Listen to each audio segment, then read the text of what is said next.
Bombshell in Washington. The future of the franchise could change forever with what I've just discovered. A total scandal about the running back has the management making drastic decisions before the draft. Meanwhile, secret documents about the new multi-million-dollar stadium have been leaked, and they'll leave you speechless. And if that's not enough, 5 young talents ignored by everyone could become the stars of tomorrow in Washington. The information I'm going to reveal today can't be found anywhere else.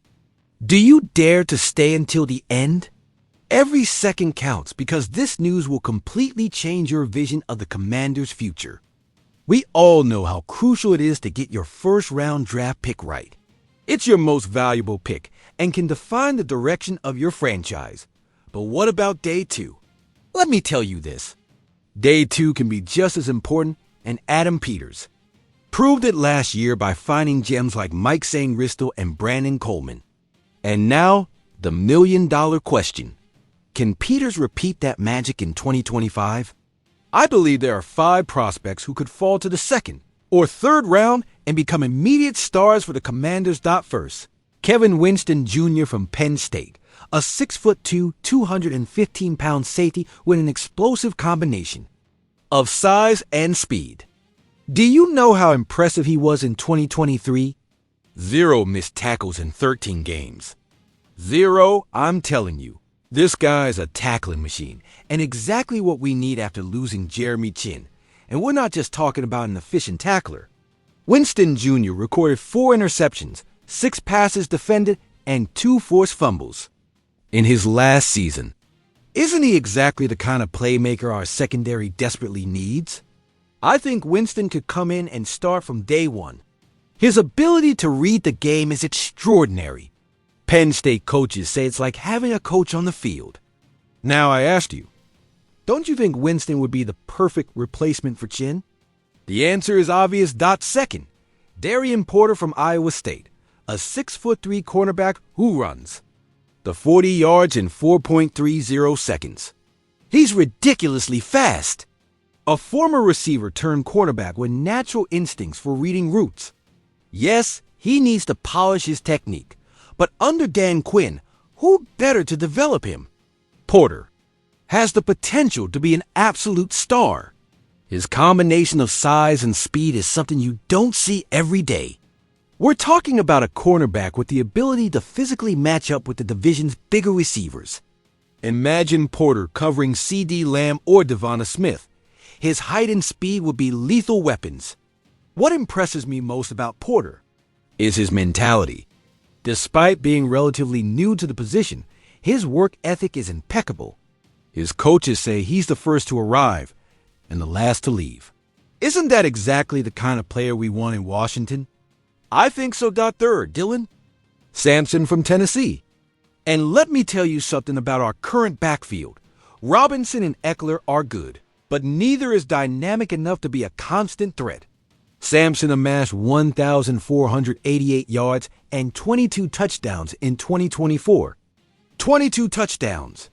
With his vision, explosiveness, and contact balance, he could transform our ground game.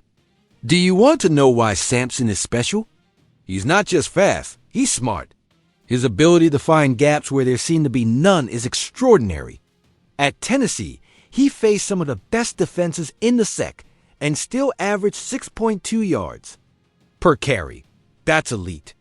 And let's talk about his ability as a receiver.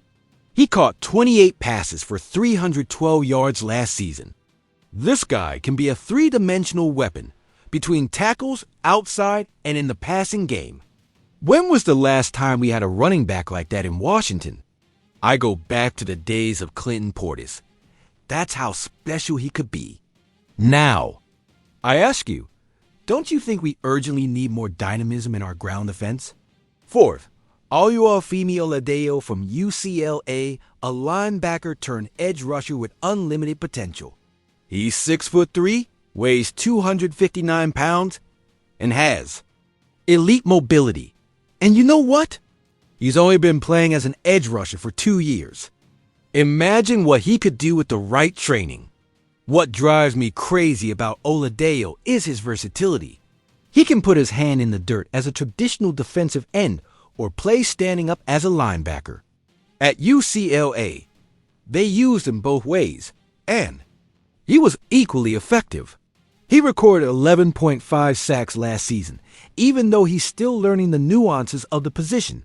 His combination of brute strength and speed is terrifying for opposing quarterbacks. Can you imagine Oladapo on one side and Sweat on the other? It would be a nightmare for NFC East teams. And while he needs to improve his hand technique, his natural instinct for finding the quarterback is something that can't be taught. I'm telling you this, under Dan Quinn's tutelage, who has developed some of the best pass rushers in the league. Oladapo could become a superstar. Lastly, Jonas Savaiinaea from Arizona, a versatile lineman who can play both tackle and guard. With Sam Cosmi's injury, we need immediate help on the offensive line. Savaiinaea could be the perfect solution. Savaiinaea is a physical monster. He's 6'5", weighs 330 pounds, and has incredibly long arms. In Arizona, he was dominant both in pass protection and in the running game. What I love about him is his versatility. Do we need a right tackle? He can do it. A left guard? He can do that too. This flexibility is invaluable in a league where injuries are inevitable. His coaches at Arizona say he has one of the best mentalities they've ever seen. He never complains, works tirelessly, and is a natural leader in the locker room. Isn't that exactly the kind of player we need to protect Jayden Daniels for the next decade? Which of these 5 prospects do you think would have the most immediate impact? I'd bet on Winston or Sampson, but honestly, any of these 5 could be an absolute steal on day 2. Attention! Leaked documents confirm that Josh Harris is about to close a $3 billion deal to build a new stadium on the site of the old RFK Stadium. But here's the surprising part. Do you know who will pay most of it? The Commanders themselves. Yes, you're hearing right. According to the obtained documents, the team could pay up to $2.5 billion. This is revolutionary compared to the Snyder era, who always insisted on public money funding his ambitions. I firmly believe this marks a new era for our franchise. After 25 years of mediocrity under Snyder, we finally have an owner who delivers on his promises. Do you remember when Harris bought the team in 2023? In his first press conference, he promised 3 things: improve the fan experience, build a winning team, and get a new stadium. And he's delivering on all 3. The location of the old RFK is perfect. It's in the heart of Washington, D.C., has access to public transportation, and has a rich history for our franchise. The new complex will not only be a stadium, but a complete community center with restaurants, shops, and public spaces. And you know what else? The stadium will have a capacity of 65,000 spectators, with the possibility of expanding to 70,000 for special events. It will feature a retractable roof, meaning weather conditions will no longer be an issue for our games in December and January. Goodbye to freezing rain games. First, Harris cleaned up the tarnished image left by Snyder. Then, he assembled a competent management team with Adam Peters and Dan Quinn. He got Jayden Daniels. And now, he's about to secure a first-class new stadium. Now I ask you, isn't it incredible to see how this franchise is transforming? In just a few years, we've gone from being the laughingstock of the NFL to having a bright future. The documents also reveal details about the planned amenities: wider seats, better views from all locations, state-of-the-art giant screens, and ultra-fast Wi-Fi throughout the stadium. They're thinking of everything to make the fan experience unbeatable. Another fascinating aspect is the commitment to sustainability. The new stadium will use solar energy, rainwater collection systems, and eco-friendly building materials. This not only reduces the environmental impact, but also lowers long-term operating costs. It's a stadium designed for the future.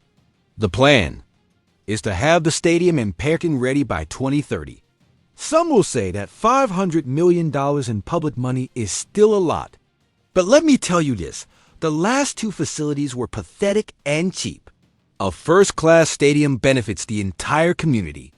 According to economists, the new stadium will create over 2,500 jobs during construction and approximately 1,000 permanent jobs once operational. Additionally, it's expected to generate more than $30 million annually in tax revenue for the city. Isn't that a smart investment? Do you think the public investment will be worth it? I say absolutely. This stadium could be the crown jewel of the NFL. Rumors are swirling, and you're not going to like what I'm about to tell you. Brian Robinson Jr. could be out of Washington soon. Yes, you heard it right. Last season, the Commanders' offense under Cliff Kingsbury had one of the best rushing attacks in the league, averaging 149.1 yards per game. But when your quarterback runs for so many yards, that can be problematic in the long run. Jaden Daniels racked up 947 rushing yards, becoming a devastating dual threat. But be honest with me, do we really want our franchise quarterback taking so many hits? I don't think so. We need to protect that investment at all costs. Robinson finished the season with 733 yards and 5 touchdowns. Solid numbers, but not spectacular. And now, sources close to the team have informed me that management is evaluating other options. Why? Because they want a running back who can generate more explosive plays on his own, reducing the need for Daniels to run. I firmly believe we need to protect Jaden Daniels at all costs. He's our future. And while Robinson, Eckler, McNichols, and Rodriguez contributed positively, it seems management wants more. Let's analyze Robinson objectively. He's a physical and reliable runner. He rarely loses yards and always falls forward. But how many times did we see him break a 40-plus yard run? Few. Very few. In today's NFL, you need that explosive ability to keep defenses honest. This has led Field Yates of ESPN to predict that we will select Caleb Johnson in the 3rd round of the draft. Johnson racked up 1,537 rushing yards last season, 7th best in the FBS. He's a runner with an interesting combination of size and speed. What I've been told about Johnson is that he has impressive 0 to 100 acceleration. He can break tackles with ease and has the speed to leave secondary defenders behind. At Iowa, he averaged 5.9 yards per carry. That's elite productivity at the college level. Now I ask you, wouldn't it be better to keep Robinson and add talent instead of replacing him? Personally, I think Robinson has proven his worth. But I also understand the management's point of view.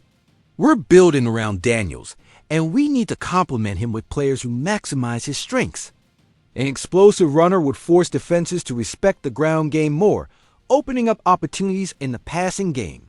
Johnson is known as a powerful runner, but not for his pure strength. He's patient, follows his blockers, and waits for lanes to open before accelerating. With Robinson's future uncertain and Eckler entering the last year of his contract, the Commanders have an eye on 2025 and 2026. Another thing I like about Johnson is his durability. In 2 seasons as a starter at Iowa, he never missed a game due to injury. In a sport where availability is as important as skill, this cannot be underestimated. Johnson's addition could provide a change of pace and achieve explosive plays. He's not the best pass protector, which needs work, but he could be a viable option in our ground game. And what about Eckler? At 30 years old, he's in the final phase of his career. He's still an excellent receiver from the backfield, but his explosiveness is no longer the same.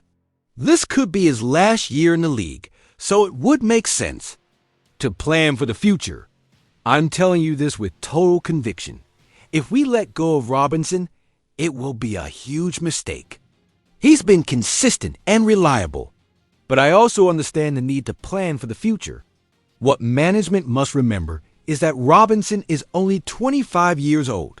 He's still on his first contract and has proven to be professional on and off the field. Aren't those the kinds of players we want to keep?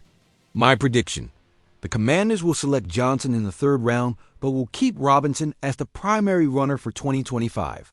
This will give Johnson time to develop and potentially take on a bigger role in 2026. What do you think? And there you have it, Commanders family. 5 underrated prospects who could transform our team. A revolutionary stadium, marking the definitive end of the Snyder era, and troubling rumors about Brian Robinson Jr.'s future.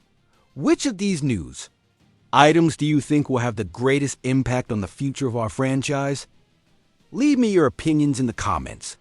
This channel is dedicated to bringing you the most exclusive information about the Washington Commanders. If you value honest and direct analysis without filters or commitments, this is your place. We're more than a channel. We're a family united by our passion for the Commanders. Don't be mere spectators. Be part of this community. Like this video, share it with other fans, and most importantly, subscribe so you don't miss any updates about our team. And remember, hail to the Redskins!